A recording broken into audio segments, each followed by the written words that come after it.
Hello. Afghanistan is one of the most challenging places in the world to be a woman. That was a quote taken from a study done by a group called Trust in Education. We're going to be talking about women in Afghanistan today with my guest, Shaista Lamy, who is an anchor with Voice of America.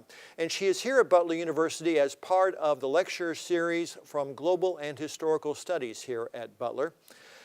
Shaista, first of all, welcome. Welcome to Indianapolis. Welcome to the United States.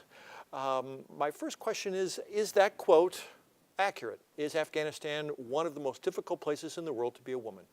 Thank you very much for this opportunity, and I thank Lucas and Carly for doing this interview, and it is great. It is an honor to be here among these hardworking students. Yes, you are correct. Afghanistan is one of those countries that is considered one of the most dangerous places to be a female in, and there are reasons behind that. Although after the intervention of the international community, things have changed, developments have been made, but it's not enough. Still, this place, this country is considered one of the most dangerous places. For example, young girls now have a much bigger opportunity to go to school now, but still in those volatile areas of the country, they're not able to go to school. The schools are closed completely because those areas are under the rule of Taliban. And then the other child marriages are banned now, but still that will not prevent many from doing the wrong thing. And the other thing is that less children die before age of 5. When you listen to these things, no child should die, period, right? But now child mortality rate decreased by half is a great news for many, but still people want more. Women in Afghanistan want more than what they have today. There are a lot of achievements. They are happy with this intervention, but at the same time, they desire more. They want to have the best. For example, a mother would want her daughter to go to school, right? But because of the lack of security, she's not able to send her daughter to school. So the daughter will have the life like her mother, being imprisoned at home. The statistics are pretty grim. More than half, in fact, close to 3/4 of women in Afghanistan have no formal education and are illiterate. More than half of women are married by 16. Many young girls are forced into marriage to pay a debt. Life expectancy for women around 50 years old, and many die during childbirth. Yes.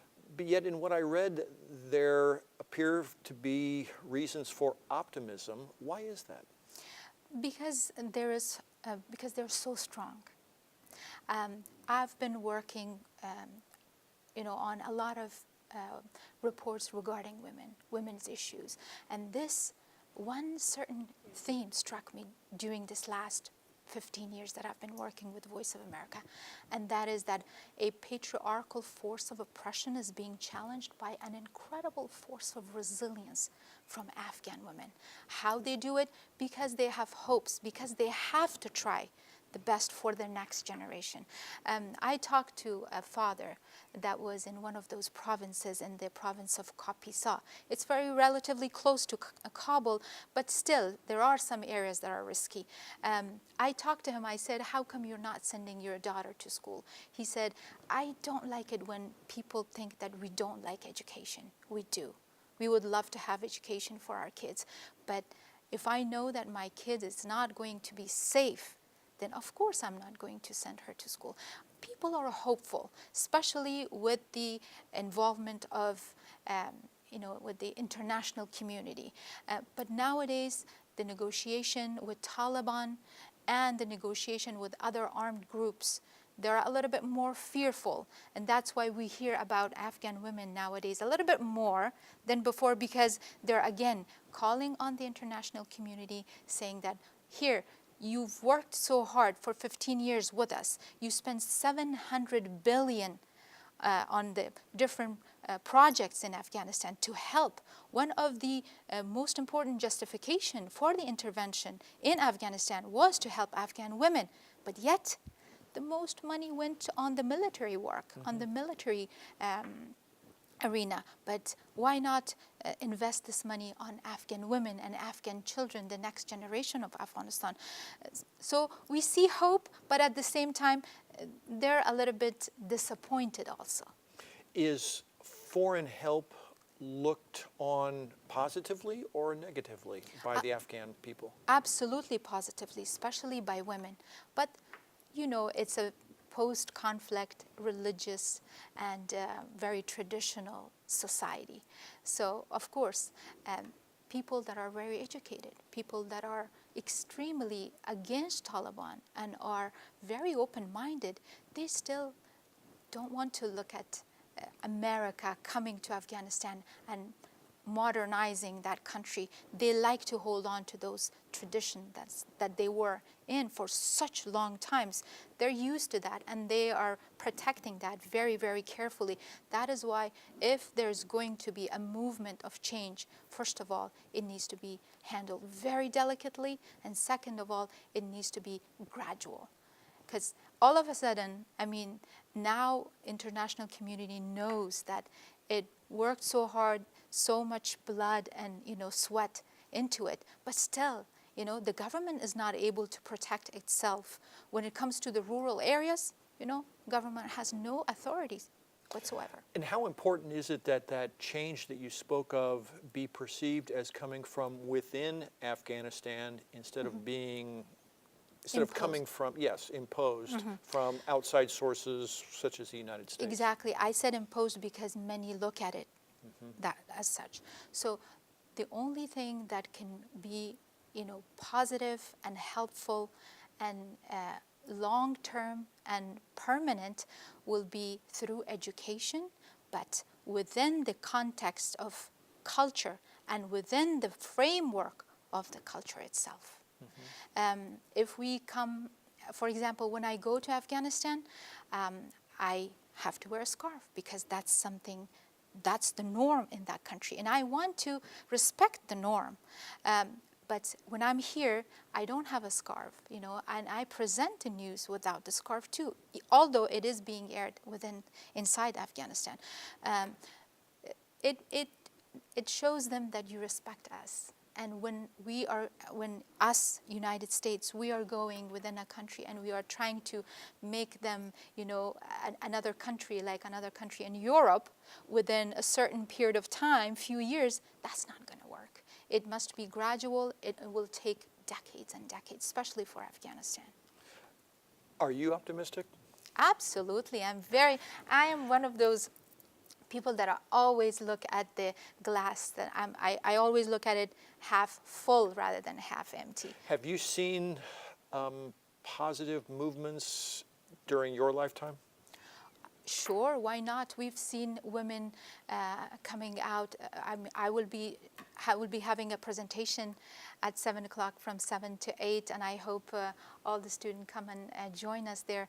I will be talking about, one of the things that I will be talking about is burqa, chadari. It's one of the type of burqa in Afghanistan. And when people say Afghan women, the first thing that comes into their mind is a woman with that blue type of a chadari, you know, that you don't see her face and you don't see an actual woman talking to you. That has been changed.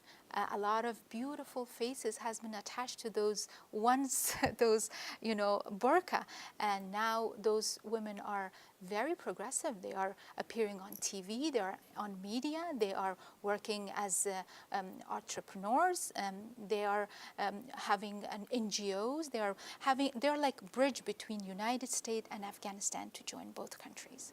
One of the articles that I've read, it was from the New York Times last month, talking about women are playing a much more prominent role in farm unions and in agriculture. And more than 80% of the Afghan people live in rural communities. So the majority of the population is involved in agriculture. Yes, absolutely. And one of the recommendations some of experts have is that they should invest, instead of the military, they should also invest, besides women and children, they should invest in the agriculture field and sect as well.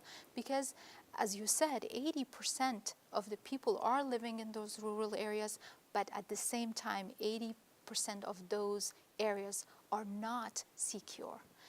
I mean, Taliban and fighting and everything. So that's why, that's another reason that they face poppies instead of other, crops. Because that is one thing that, because Taliban are forcing them, because that's their income, for their activities.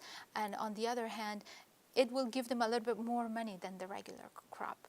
So again, one thing we do good and then another problem. So it's like one problem after another, unfortunately. So one last question, and you mentioned that change is happening positively, although slowly. Sometimes when it's happening so slowly, it is hard for us to recognize that the positive change is happening. What should we, being in the United States, what should we be looking for to recognize that positive change is happening? You can, of course, first thing is the next generation. When you go to Afghanistan, and I recommend that, you have to. Thank you. When you go to Kabul University, you see people and you see students exactly like these beautiful students here that are working so hard. Their only fault is that they don't have all the opportunities that they can, get ahead, That's a great change. Go to Afghanistan and see all the children that are going to school. That gives you so much hope. Millions and millions of those kids, especially those little girls that were, barred from going to school in Afghanistan during the time of Taliban. And what did they do to their schools? Even sad, because they turned those into religious madrasas, which are only designated for boys. So there's priority are men, priority is the guys. So when you look at these women, Mark, it's just unbelievably hopeful. And when you go there to Kabul, you will understand what I'm talking about. Thank you very, very much. Sure. We have been speaking today with Shaista Lamy, anchor from Voice of America and a lecturer as part of Butler University's Global and Historical Studies series. The topic of her lecture, Fighting the Invisibility, Afghan Women, a Force of Resilience. I'm Scott Bridge, and you've been watching The Butler Beat.